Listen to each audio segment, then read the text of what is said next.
চট্টগ্রাম দক্ষিণ জেলা ছাত্রদলের আওতাধীন বাঁশখালী উপজেলা পৌরসভা ও কলেজ ছাত্রদল বিএনপির চেয়ারপারসন, তিনবারের সাবেক প্রধানমন্ত্রী, গণতন্ত্রের মা ও আপোসহীন দেশনেত্রী বেগম খালেদা জিয়ার রোগমুক্তি ও দ্রুত সুস্থতা কামনায় এক দোয়া ও মিলাদ মাহফিলের আয়োজন করে।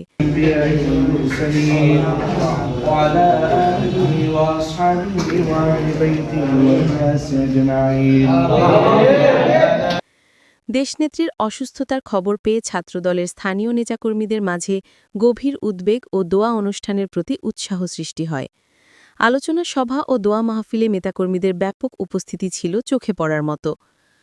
মাহফিলে উপজেলার বিভিন্ন ইউনিয়ন, পৌরসভা ও কলেজ শাখার নেতাকর্মীদের ব্যাপক উপস্থিতি ছিল।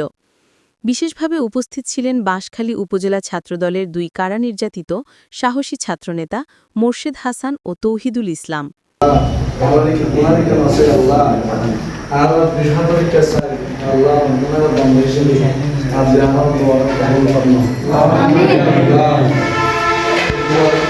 এছাড়া ছাত্রদলের সাবেক ও বর্তমান নেতৃত্ব, স্থানীয় রাজনৈতিক কর্মী, শিক্ষার্থী, সমাজের বিভিন্ন শ্রেণী পেশার মানুষ অংশগ্রহণ করেন।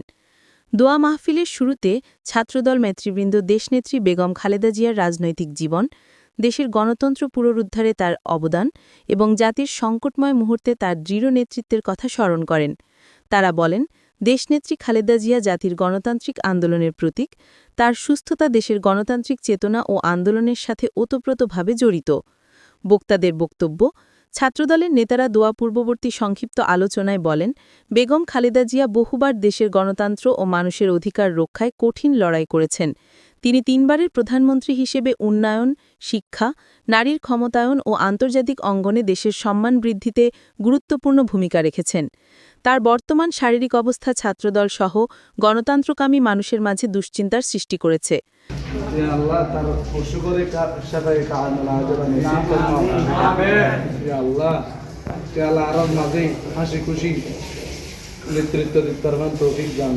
বক্তারা আরও বলেন, ছাত্রদল সবসময় দেশনেত্রীর পাশে ছিল এবং ভবিষ্যতেও তার নেতৃত্বে গণতন্ত্র পুনরুদ্ধারের আন্দোলনে অগ্রণী ভূমিকা পালন করবে। মাহফিলে বিশেষ মোনাজাত। দোয়া মাহফিলে বেগম খালেদা জিয়ার দ্রুত আরোগ্য, দীর্ঘায়ু, সুস্বাস্থ্য এবং দেশের শান্তি, স্থিতিশীলতা ও গণতন্ত্রের উত্তরণ কামনায় বিশেষ মোনাজাত করা হয়। এ সময় স্থানীয় ইমাম ও আলেমগণ বলেন, রোগমুক্তিসহ সকল কল্যাণ আল্লাহ তাআলার কাছে কামনা করি। আল্লাহ যেন দেশনেত্রীকে দ্রুত সুস্থতা দান করেন। সংগঠনের শপথ অনুষ্ঠানে ছাত্রদল নেতাকর্মীরা সংগঠনের ঐক্য আরও সুদৃঢ় করার এবং বিএনপি চেয়ারপারসনের নেতৃত্বে গণতন্ত্র পুনরুদ্ধারের সংগ্রামে সক্রিয় ভূমিকা রাখার অঙ্গীকার ব্যক্ত করেন।